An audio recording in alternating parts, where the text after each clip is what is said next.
to What's Right with the World with your host, Glenn Ambrose. Hey, everybody. Welcome to What's Right with the World. Today, we're going to go to Ben, as usual, for our first story. Hey, Glenn. So today we are talking about Ireland and their divestment from fossil fuel. So it just came out in the New York Times, and that is where I'm reading this article from today, that Ireland moves to divest from fossil fuels. They are taking all of its public funds out of fossil fuels, basically, is what divestment means. So they are the first country. The lower house of parliament passed a bill that requires the country's sovereign fund, valued at 8.9 billion euros or $10.4 billion, to move out of fossil fuels as soon as possible. So the government will no longer be funding oil. So they're going right into the renewable energy.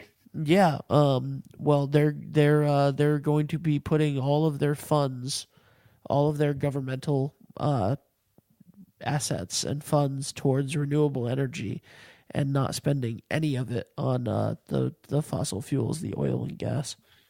Well, it seems like we're getting, we talked about Portugal doing some big stuff on this, and a lot of the countries around the world are really making huge strides in at levels that we've never seen before. I mean, it's huge commitments and huge jumps in this direction that whole countries are making, which is phenomenal. It's because we have to make the jumps to see how it's going to work, because there's going to be different things that need to be navigated and figured out and worked through, and the only way that's going to happen is if we move in a direction of it. Right. So the fact that, we're making these big jumps to, and it also tells us that, that they got to have a high level of confidence that this is going to work. Yeah. For them to be able to be making these gigantic leaps in this direction. I mean, there's got to be a lot of research and a lot of, information that says that, this is doable, and we've got the technology at this point. And as we've always said, the Industrial Revolution was only, not even 200 years ago. So, right. So to have this feeling of we have to have fossil fuels, and that's the only thing that we've ever done. Yeah, it's the only thing that we've done so far, but the amount of technological advances that we've made in the last 10 years even, but the last 100, 200 years to have built what we have today and what we know of today. There's no reason why, if you do something like this, if you stop putting the money, it's the whole thing that the Great Love Project is, right?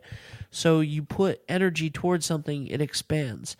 Right. And in this case, the country, Ireland, is taking its energy, its money, its focus, and it's moving it away from this and towards this new technology and this new solution. Right. And because of that, those things are going to expand now.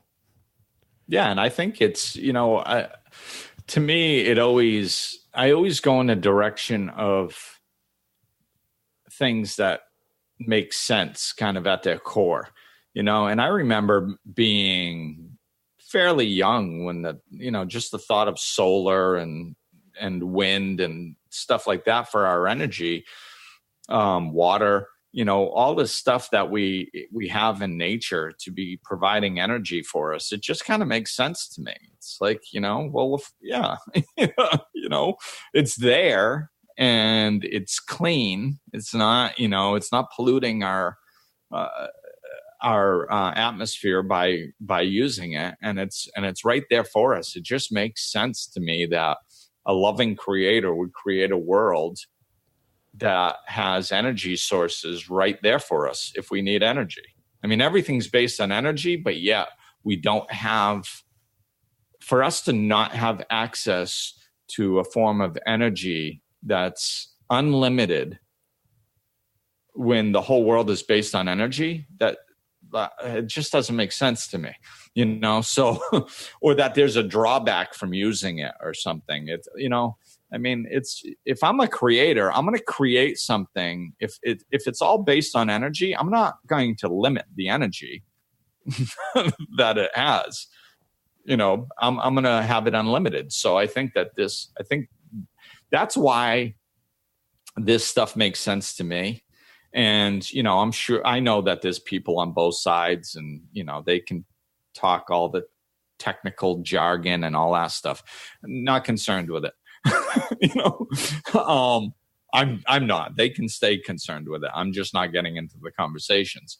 But like, that's the core reason why it just makes sense to me. And I think and we're seeing everything going in that direction, which to me is exciting. So the more we expand this, the more larger countries are going to be able to, use what they've learned in the smaller countries where they're capable of doing it on a smaller scale. Absolutely. Yeah. So I think what they're doing is really important. This is kind of cool. I really like this aspect of this because, some of the smaller countries, I think subconsciously we think smaller is not as important. And this is a good example of why that's not true, because, the United States might be a bigger country, but we could not make a leap like that, whereas Ireland's a smaller country, and they can. So in them doing it, it can expand and move to larger countries like the United States and other countries, in the world that are larger scale, right? Which it wouldn't be possible if they didn't do it first. And that's the other thing. They're not banning fossil fuels right now. They're not banning companies like Exxon and stuff from being from being there and having a presence there. Right. They're taking what they have control over right now, which is, they could ban it. They have control over that, but they're taking the government money and saying we're not using it for that. Right. Which is a huge thing. Yeah, and that's also an important point. They're not saying, "Hey, we're going to fight this." They're just saying, "No, we're going to put our energy towards this." Right, which is why it reminded me of the whole purpose of the Great Love Project. Right. All right, so that's fantastic. If you have other news stories that you'd like for us to talk about, or just good things that you'd like to share, use the hashtag What's Right with the World. Use the hashtag The Great Love Project. Let us know. We'd love to talk about it. If you have something you want to talk to us about it on The Great Love Project at Facebook. Glenn, if they want to talk to you, glennambrose.com. That's me. Yeah, he's available for life coaching and all of that stuff from anywhere in the world. All right. So thanks for listening, everybody, and we will talk at you soon. Glenn is available for life coaching sessions. To book an appointment or for more information, go to glennambrose.com, follow him on Facebook and Twitter, or click the link in the description of this episode.